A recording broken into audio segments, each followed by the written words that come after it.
గురుగారు మళ్ళీ జగన్ సీఎం అయ్యే అవకాశాలు కనిపిస్తున్నాయా? ఉండొచ్చా, ఉండకపోవచ్చా? ఎందుకుండదమ్మా? చరిత్ర హిస్టరీ రిపీట్స్ అని ఎందుకన్నారు? హిస్టరీలో చంద్రబాబు నాయుడు గారు ఓడిపోయారు, మళ్ళీ ఇంకేముంది పార్టీ అయిపోయింది, టీడీపీ రాదు, భూస్థాపితం చేసేసాడు జగన్ అన్నారు.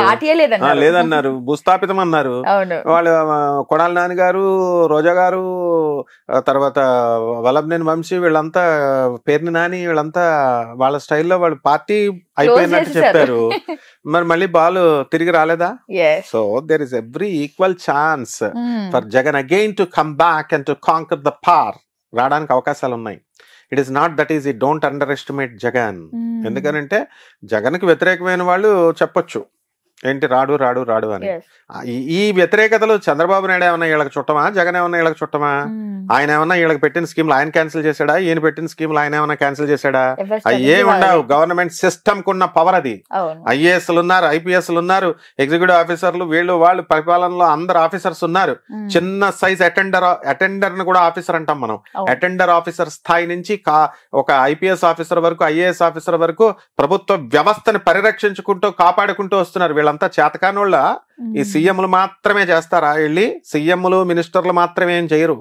వీళ్ళు లేకపోతే అసలైనటువంటి వాళ్ళు, వీళ్ళ పరిపాలన మార్చేవాళ్ళు, వీళ్ళు కావాలనుకున్నది చేయగలిగేటటువంటి వాళ్ళు, వీళ్ళ యొక్క దయా భిక్షల మీద ప్రజల జీవితం ఆధారపడి ఉంటుంది. గవర్నమెంట్ ఎంప్లాయీ భిక్ష మీద ఉంటుంది. అదే గవర్నమెంట్ ఎంప్లాయీస్ ని జగన్ గారు వ్యతిరేకం చేసుకున్నారు. స్ట్రిక్ట్ గా ఉండమంటే వ్యతిరేకం అవుతారు వీళ్ళు. చంద్రబాబు నాయుడు గారు వ్యతిరేకం చేసుకున్నారు. మళ్ళీ ఆ పార్టీ కాకుండా ఈ పార్టీని గెలిపిస్తారు, ఈ పార్టీని కాకుండా ఆ పార్టీని గెలిపిస్తారు. ఇదంతా ఒక ప్రవాహం. కాబట్టి కరుడుగట్టినటువంటి తీవ్రవాదం లాగా, కరుడుగట్టినటువంటి అభిమానులు, మేము రెడ్లం, మేము చౌదరీస్, ఇవన్నీ నడవవు. ఎందుకనంటే అందరూ ఓట్లేస్తేనే వస్తాయి. అలా చిత్రీకరించారు. చౌదరీస్ అంతా తెలుగుదేశానికి వేస్తారని, చౌదరీస్ రెడ్లు చంద్రబాబు నాయుడుకి, ఆయనకి జగన్ వేస్తేనే గెలిచాడు ఎన్టీఆర్. అలాగే ఆ రెడ్డిస్ వచ్చి చంద్రబాబు నాయుడుకి వేసిన వాళ్ళు ఉన్నారు. సో ఈ కుల వ్యవస్థ, మత వ్యవస్థ, ఇది ఏ పొలిటీషియన్ ఎక్సెప్షనల్ కాదు. దీన్ని పెంచి పోషిస్తూనే ఉంటారు. ఆయన చంద్రబాబు నాయుడు అయినా, జగన్ అయినా, ఎవరైనా సరే. ఈ కుల వ్యవస్థ, మత వ్యవస్థ పోయినప్పుడు మాత్రమే మనకు ఆ చక్కటి ప్రభుత్వం వస్తుంది. ఇప్పుడు జేడి లక్ష్మీనారాయణ గారు చెప్తున్నారు, జయప్రకాష్ నారాయణ చెప్తున్నారు, ఆయన ఒక ఐఏఎస్, ఒక ఐపీఎస్. మరి వాళ్ళు ఎందుకు గెలవట్లేదు? ప్రజలు మంచి చెప్పే వాళ్ళని గెలవనివ్వరు, చదువుకున్న వాళ్ళని గెలవనివ్వరు. కాబట్టి అయినా వాళ్ళ డ్యూటీలు మానేస్తున్నారా? బ్రహ్మాండంగా చెప్పుకుంటూ వెళ్తున్నారు. ఎవరి డ్యూటీ వాళ్ళు చెయ్యాల. కాబట్టి అగైన్ జగన్ అధికారంలో రావడానికి ఈక్వల్ ఛాన్సెస్ ఉన్నాయి. కాబట్టి ఆయన కృషి బట్టి ఈసారి ఆయన పాలసీస్ ని మార్చుకోవాలా. అహంకారి అంటున్నారు, మార్చుకోవాలి. మరి జనాలు పనున్నా లేకపోయినా చంద్రబాబు నాయుడు అయితే ఇమీడియట్ అపాయింట్మెంట్ ఇస్తాడు, జగన్ పనున్నా పని లేకపోయినా 2 hours వెయిట్ చేపిస్తాడు అంటున్నారు. మార్చుకోవాలా? రోడ్లు వేయట్లేదు అంటున్నారు. ఈసారి రోడ్లు వేయాలా? జనాలకు డబ్బులు ఇవ్వకూడదు అసలు. ఈ వెల్ఫేర్ యాక్టివిటీస్ అన్ని ఇప్పుడు చంద్రబాబు నాయుడు గారు ఏమైనా అమాయకుడు అనుకుంటున్నావా? ఇవన్నీ చేసేస్తారండి, సంక్షేమ పథకాలు చేసేస్తారండి అంటే డబ్బు ఎక్కడిది? డబ్బు ఎక్కడి నుంచి వస్తుంది? ఏదో కొద్దిగా ఆయన కూడా వ్యతిరేకం చేసుకోకూడదు కాబట్టి చేసుకోవాలంటారు. అసలు ఏ ముఖ్యమంత్రి అయినా, ఏ ప్రధానమంత్రి అయినా వెల్ఫేర్ స్కీమ్స్ తీసి పడేద్దామని చూస్తున్నారా? చేయరు. చేసిన రోజున బాగుపడుతుంది. యుఎస్ లో, లండన్ లో అక్కడ ఉన్నట్టు.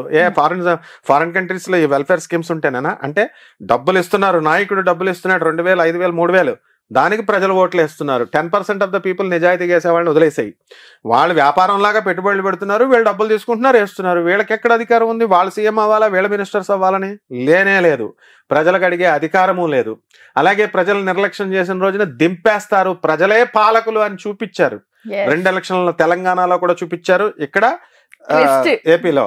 కాబట్టి నాయకులు ఏమనుకోవాలంటే వీఆర్ స్లేవ్స్ అనే భావంతో వర్క్ చేయాలి. అంతేగాని మా తాతలు సంపాదించిన ఎస్టేట్ ఇది ఆంధ్రప్రదేశ్, మా తాతలు సంపాదించిన ఎస్టేట్ ఇది తెలంగాణ అనుకున్న రోజున ప్రభుత్వాలు కూలిపోతాయి, ప్రజలు పాలకులు అవుతారు. కాబట్టి ఎప్పుడు ప్రజలదే ఫైనల్ నిర్ణయం. సో ఇందాక మీరు అన్నట్టుగా పవన్ కళ్యాణ్ గారికి డిప్యూటీ సీఎం ఇచ్చారు. సో ఫ్యూచర్ లో సీఎం అయ్యే అవకాశాలు ఏమైనా కనిపిస్తున్నాయా జాతక ప్రకారంగా? చంద్రబాబు నాయుడు గారు ఇప్పుడు ఇందాక ముసలాయన అయిపోయారు అన్నారు. కంటిన్యూస్ 25 years పరిపాలన చేసినటువంటి జ్యోతి బసు ముసలోడు కాదా? నితీష్ ఆయన హైలీ ఎడ్యుకేటెడ్ సీఎం. ఆయన వార్ధక్యంలో ఉన్న వాళ్ళంతా ఉన్నారు. కాబట్టి వీళ్ళందరూ కూడా ముసలి గిసలి అని ఉండదు, మెచ్యూర్డ్ లీడర్. ఎంత వయసులో రాటుదేలిపోతే, ఎంత వయసులో ఏజ్డ్ వస్తే అంత మెచ్యూరిటీ అనేది వస్తుంది అనమాట. అలాగే పవన్ కళ్యాణ్ గారు సీఎం ఎలా అవుతారు? ఇప్పుడు ఇది రావడమే, డిప్యూటీ సీఎం రావడమే అభిమానుల భిక్ష, ఆంధ్ర ప్రజల భిక్ష. ఒక సినీ నటుడిని ఎన్టీఆర్ ని సెలెక్ట్ చేశారు. అప్పుడంటే కాంగ్రెస్ అదే ఆయనకి చాలా కష్టమైంది. ఎందుకంటే కాంగ్రెస్ పార్టీ మీద కష్టం, కాంగ్రెస్ పార్టీ అప్పుడు ఎమర్జెన్సీ పెట్టి ప్రజలందరినీ పట్టుకొని ఎమర్జెన్సీ తీసుకెళ్లిపోయి ఆపరేషన్లు చేసేసేవారు. ఫ్యామిలీ ప్లానింగ్, దొరికినట్టు తీసుకెళ్లి గవర్నమెంట్ హాస్పిటల్ వేసేసి కటింగ్ చేసేసి 150 రూపాయలు చేతిలో పెట్టేవారు. దొరికిన గవర్నమెంట్ ఎంప్లాయీని తీసుకెళ్లి జైల్లో పడేసేవారు. ఎమర్జెన్సీ అంటే డార్క్ డేస్ ఆఫ్ ఇండియా అంటారు. అటువంటి ఆవిడ మీద కక్ష కట్టి ఏం చేశారు, ఆ టైంలో వేరే ఆల్టర్నేటివ్ కోసం ప్రజలు ఎదురు చూస్తూ ఉన్నారు. ఆ టైంలో డాక్టర్ ఎన్టీ రామారావు గారు వచ్చారు.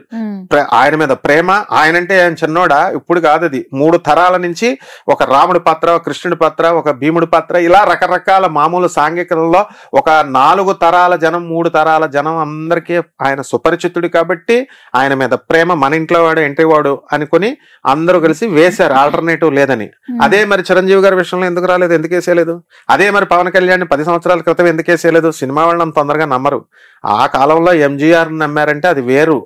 ఆ టైప్ ఆఫ్ ఆయన కూడా చాలా సుదీర్ఘ కాలం పాటు చేశారు.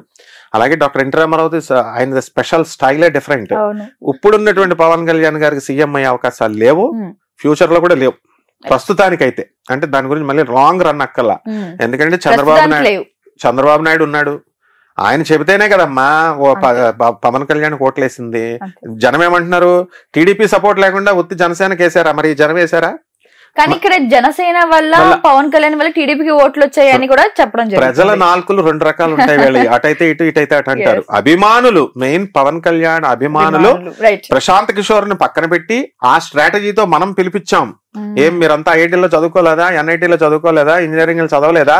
ప్రశాంత్ కిషోర్ కి ప్యాకేజీలు ఇచ్చి ఆయన కూడా మీలాంటి ఇంజనీర్లను హైర్ చేసుకునే బాబు రావాలి, జగన్ పోవాలి, లేదా జగన్ రావాలి, బాయ్ బాయ్ బాబు, ఇలాంటి స్లోగన్స్ మీరు ఇవ్వలేరా అని చెబితే అప్పుడు గత 10 సంవత్సరాల క్రితం సినీ అభిమానాన్ని సినీ అభిమానంగానే ఉంచుకొని ఓట్లుగా కన్వర్ట్ చేసుకోలేకపోయినటువంటి జనం ఏం చేశారు, ఇప్పుడు ఓట్లుగా కన్వర్ట్ చేశారు.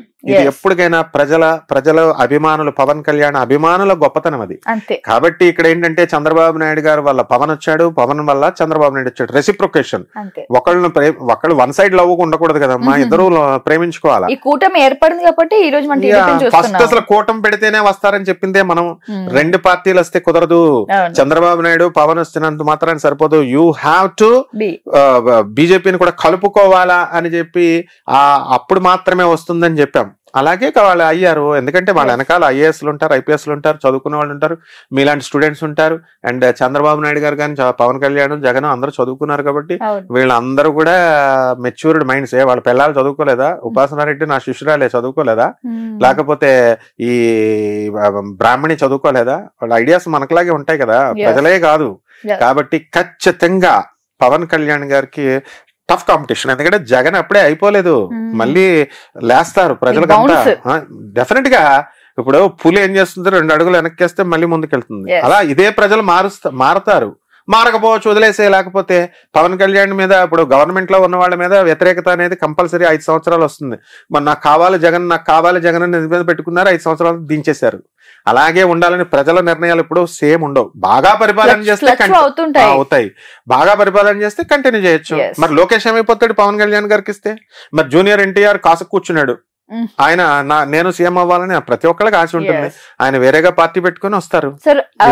జాతక ప్రకారంగా ఈ 5 ఏళ్ళు పవన్ కళ్యాణ్ గారికి ఎలా ఉండబోతుంది? అయితే ఆల్రెడీ నడుస్తుంది కదమ్మా బ్రహ్మాండంగా. నెంబర్ 1 లో చంద్రబాబు నాయుడు. ఏమైనా ప్రాబ్లమ్స్ ఎదుర్కొనే ఏముండవు, ప్రాబ్లమ్స్ ఏముండవు. Pawan Kalyan is very intelligent, అద్భుతంగా చేస్తాడు. కాకపోతే వీళ్ళిద్దరు హీరోయిజం ఎప్పుడు బయటపడుతుందంటే అక్కడ మోడీ గారిని ఒప్పించి ఎక్కువ ప్యాకేజ్ తేవాలా, డబ్బులు తేవాలా, ఆ పోలవరాన్ని నిర్మించాలా. కేవలం అధికారాన్ని అనుభవించడమే కాదు, వాళ్ళ ప్యాకేజ్ తేవాలా, డబ్బులు ఇవ్వాలా. ప్రజలదేముంది, తెచ్చేస్తారు, చేసేస్తారు అని చెప్తారు. తేవాలా, ఫస్ట్ నిలదీసి అడగగలగాల నిర్మోహమాటంగా. తెచ్చినప్పుడు పోలవరం పూర్తవుతుంది, అమరావతి పూర్తవుతుంది, వైజాగ్ డీసెంట్రలైజేషన్ ఆఫ్ పవర్ ని కూడా సేమ్ పాలసీస్ ని కంటిన్యూ చేయాలా. ఒక సీఎం ఒకడొస్తాడు అమరావతి అంటాడు, ఇంకో సీఎం వస్తాడు రాయలసీమ అంటాడు, లేకపోతే వైజాగ్ అంటాడు, మళ్ళీ ఈ సీఎం వచ్చి మళ్ళీ అమరావతి బ్యాక్ టు పెవిలియన్ అన్నట్టు చేయడానికి కుదరదు. ఒక ప్రజలకు మీరు ఏం చేస్తున్నారు, ప్రజలు ఆర్ అబ్జర్వింగ్. ప్రజలు అబ్జర్వ్ చేస్తున్నారు. మొత్తం డీసెంట్రలైజేషన్ ఆఫ్ పవరే చేస్తావో, లేకపోతే ఒకే చోట సెంట్రలైజ్ చేసి నువ్వు చేస్తావో, రాజధానిని అందించగలుగుతావా, పోలవరం ప్రాజెక్ట్ పూర్తి చేయగలుగుతావా? మోడీ నెక్స్ట్ టైం కి ఉండాలని లేదు, రాహుల్ గాంధీ తోసుకొచ్చేస్తున్నాడు, ఈస్ పెనిట్రేటింగ్. ఎందుకంటే ఇప్పుడు ఓట్లు పెరిగిపోయినాయి. సో ఎవ్రీ రాజకీయం అనేది ఎప్పుడు కూడా ఒకలాగా ఉండదు, దూసుకొని అందరూ అన్ని పార్టీలు. ఆ సీఎం పోస్ట్ లో ఉన్న ఆ అందం అలాంటిది. ఏ మామూలు ఎమ్మెల్యేలకి వస్తుందని ఛాన్స్ ఉంటే ట్రై చేయరా? వాళ్ళు ట్రై చేసేస్తారు. సో నారా లోకేష్ గారు జాతకం ప్రకారంగా టీడీపీ పార్టీ అధ్యక్షుడు అవుతాడా? ఆయన జాతకం ప్రకారంగా ఎలా ఉండిపోతుంది ఆయన రాజకీయ జీవితం? ఎవరు ఆపేవాళ్ళు ఎవరున్నారు అసలు ఆయన్ని? ఆయన పార్టీ వాళ్ళది, వాళ్ళ డాడీది. ఆయన డెఫినెట్ గా ఈయన పార్టీ అధ్యక్షుడి కింద ఇప్పుడే చేస్తారు. మినిస్టర్ గా చేసుకున్నారు, వాళ్ళే పంచుకుంటున్నారుగా అధికారం. లోకేష్ గారికి ఇచ్చారు, పవన్ కళ్యాణ్ గారికి ఇచ్చారు, వాళ్ళ కుటుంబ సభ్యులకి, బయట వాళ్ళకి అందరికి ఇస్తున్నారు కదా. సో వాళ్ళ పార్టీ కాబట్టి ఆయన ప్రెసిడెంట్ అవుతాడు, బ్రహ్మాండంగా చేస్తాడు. ఆయన కూడా బాగానే చదువుకున్నాడుగా. అయితే చంద్రబాబు నాయుడు గారు అంత తెలివితేటలు లేకపోవచ్చు, ఆయన అంత చాణక్యనీతితో చేయలేకపోవచ్చు. ఆయన పందాలు ఆయన బాగానే చేస్తారు. అట్లే మరి ఇప్పుడు 3వ సారి అయితే మనకి పిఎం అయ్యారు నరేంద్ర మోడీ గారు. మరి 4వ సారి కూడా అయ్యే అవకాశాలు ఉన్నాయా, లేకపోతే ఇదే చివరిసారి? ఇంకా ఆయనకి ఇదే చివరిసారి. ఇప్పుడు ప్రజలు అంత కంటిన్యూటీ ఎవరు, ఎందుకంటే మరి కాంగ్రెస్ ఏం చేసిందమ్మా, అలా అయిపోయే ఉద్దేశం ఉంటే ఇప్పుడు కాంగ్రెస్ కి కొంచెం ఎక్కువ పెంచరు. ఇప్పుడు సీట్లు పెరిగినాయి కదా. అంటే ఏంటి, స్లోగా వచ్చేస్తోంది కాంగ్రెస్ దూసుకొని. ఇక్కడ ప్రియాంక ఉంది, అక్కడ ఏం చదువుకోలేదా ఆమె? రాహుల్ గాంధీ చదువుకోలేదా? ప్రజలు చెప్పేస్తే సరిపోద్దా? పప్పు పప్పు అన్నారు లోకేష్, ఇప్పుడు నిప్పు అయిపోలేదు, అప్పుడు మినిస్టర్ అయిపోయాడు. ఇప్పుడు పప్పు పప్పు పప్పు అన్నారు అందరూ. అలాగే రాహుల్ గాంధీని అంటున్నారు. కేటీఆర్ గారి జాతకంలో సీఎం అయ్యే అవకాశాలు ఉన్నాయా? అంటే మీరు ఇప్పుడు గతంలో అన్నట్టుగా లైక్ అంటే ఏదైనా కేసీఆర్ గారికి హెల్త్ ఇష్యూస్ వస్తే ఆయన ప్లేస్ ని రీప్లేస్ చేసే అవకాశాలు ఏమైనా కనిపిస్తున్నాయా? ఎందుకు కాకూడదు? ఇప్పుడు ఒకసారి డౌన్ అవుతారు ప్రతి మనిషి, మళ్ళీ లేస్తారు. ఆయన చదువుకోలేదా? తర్వాత ఆయనకి పాలసీస్ తెలీదా? కేవలం చదువు ఒకటే సరిపోదు, ప్రజలను కూడా కలుపుకొని వెళ్ళాలా. అసలు కేటీఆర్ కి మంచి పేరే ఉంది, బోళా శంకర్ నిరంతరం జనాల్లోనే ఉంటుంటారు, మంత్రులు కలుస్తుంటారు, చదువుకున్నారు. అలాగే రేవంత్ రెడ్డి గారు సరిగ్గా పాలన చేస్తే వాళ్ళకి అవకాశం ఇవ్వకుండా చూసుకుంటూ ఉంటారు. అక్కడ కాంగ్రెస్ తన హామీలు అవన్నీ కూడా ప్రజలు సాటిస్ఫై చేయాలి కదా, కేవలం హామీలు అని కాకుండా. కాబట్టి కేటీఆర్ గారికి కూడా అవకాశాలు ఉన్నాయి. ఏ పార్టీ అయినా సరే ఓడిపోయినంత మాత్రాన ఖతం అయిపోయినట్టు కాదు, మళ్ళీ లేవడానికి, మళ్ళీ నిలబడడానికి, మళ్ళీ గెలవడానికి అవకాశాలు ఉంటాయి. ఇప్పుడు ఆపరేషన్ లేకుండానే మోకాళ్లకు ప్లాస్మా ట్రీట్మెంట్, మీ ఆర్థోపెడిక్ సమస్యలన్నిటికీ రోబోటిక్ టెక్నాలజీ ద్వారా తక్కువ ఖర్చుతో శాశ్వత పరిష్కారం, ఫ్రీ కన్సల్టేషన్, ప్రతి ట్రీట్మెంట్ పై 20% డిస్కౌంట్. ఈ ఆఫర్ కొద్ది రోజులు మాత్రమే, త్వరపడండి. V9 hospitals 9281465842.